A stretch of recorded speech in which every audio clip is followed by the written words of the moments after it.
Kumuha tayo ng update sa sitwasyon ngayon ng ilang bayan sa paligid ng Mount Canlaon. Makakausap natin sa linya ng telepono si Mayor Jose Chubasco Bachu Cardenas ng Canlaon City, Negros Oriental. Magandang gabi po, Mayor. Magandang gabi po, sir, and magandang gabi din po sa lahat ng nakapanood ngayon sa PTV5.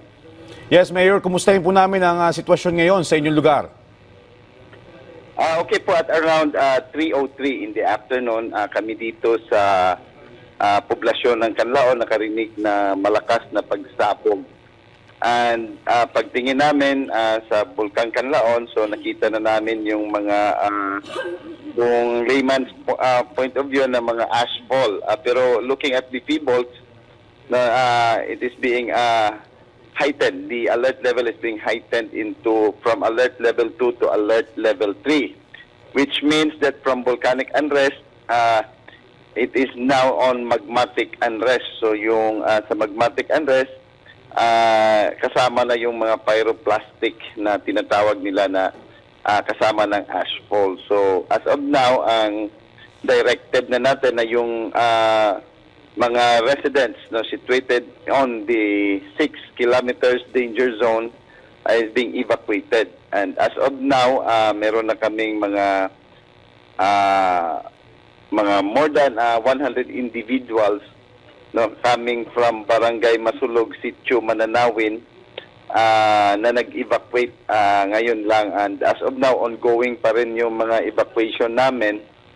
And hopefully, hindi lang masyadong atatama doon sa barangay na yon, dahil yung ashfall or pyroclastic pumupunta sa, kung sabihin natin, papunta doon sa bayan ng La Carlota at saka Bago. Yun yung mga nakikita nating mga indikasyon ngayon dahil sa hangin din na papunta doon sa kanila. Mayor, nabanggit niyo po yung paglalakbay ng hangin o yung abo na binuga ng bulkan, no? Pakilarawan nga po, ano po ba yung naramdaman nyo sa inyong lugar nung pumutok nga po itong bulkan? Umabot po ba yung mga ashfall at kumusta po yung kapaligiran? Yung pagputok, kasi nasa opisina ako, naramdaman ko talaga yung pagyanig at saka yung lakas ng pagsabog. Akala ko nga pagsabog ng kanyon na malapit lang sa amin. So, kasi naka-mindset na rin tayo na pag makarinig ng pagsabog, kailangan na i-check na kaagad yung Bulkang Canlaon kasi it's still on unrest. So, pag-check namin, ayun, nakita na namin yung mga malagim na usok. So, pinasirin na namin yung sirin namin.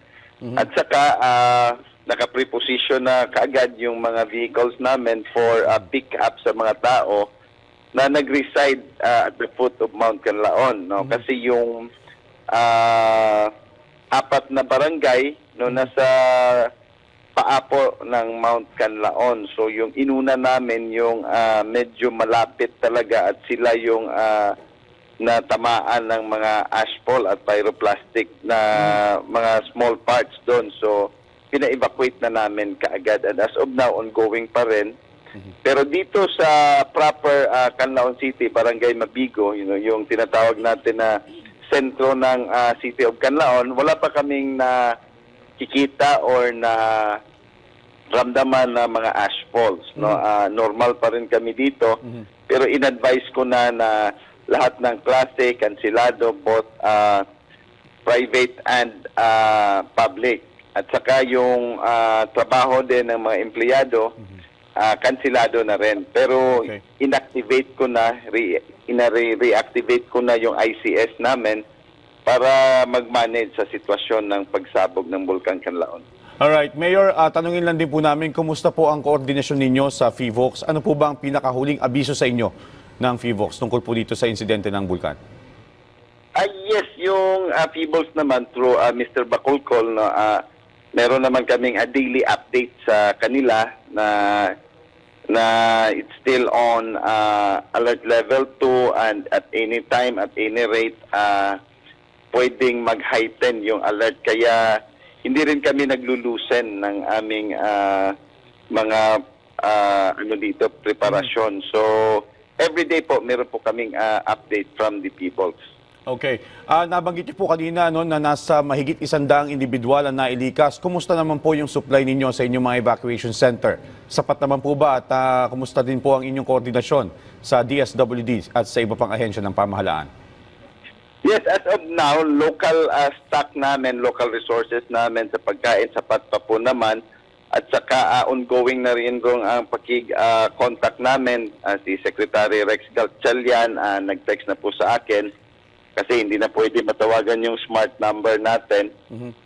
Nag-update na rin si Secretary Rex Gatchalian na they are ready. Si Director Shalane no, ng Region 7 tumawag na rin sa akin kanina. At saka yung gobernador namin, tumawag na rin, at least ready na rin sila yung mga evacuation vehicle natin. Nagpapunta na rin ang province dito in case of worst scenario. Yung kongresista din namin, si Ma'am Josie Lim Kaichong, nakipag-ugnayan na rin no, sa mga national government just in case kung ano yung kailangan ng lungsod namin. Alright, Mayor, mensahe na lang po sa ating mga kababayan na apektado ng pagputok ng Bulkang Kanlaon. Perhaps words of assurance po na handa ang ating lokal na pamahalaan sa insidenteng ito. Yes, una yung mensahe ko sa mga relatives ng mga taga-Kanlaon no, na nanonood sa TV, stay calm lang po tayo. As of now, well taken care of naman yung mga relatives ninyo, especially yung mga relatives ninyo na nasa paa ng Mount Kanlaon.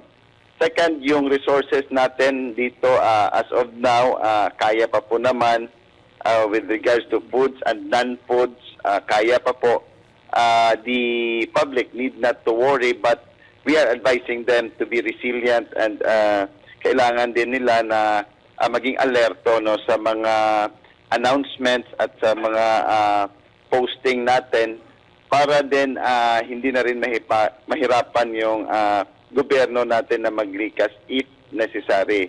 And again, patuloy pong nananawagan ako no, sa mga religious sector na patuloy po natin na ipagdasal na hindi matuloy yung pagsabog ng Bulkang Kanlaon kasi kahit anong preparasyon natin no, pagsasabog talaga, wala na tayong magawa. So, importante lang talaga yung prayers. And hinihingkayat ko po ang lahat kahit anong klaseng relihiyon tayo, mag-iisa po tayo no, para manalangin na hindi tutuloy ang pagputok o pagsabog ng Bulkang Kanlaon. Alright, maraming salamat po sa inyong panahon, Mayor Jose Chubasco Bachu Cardenas. Ingat po kayo dyan.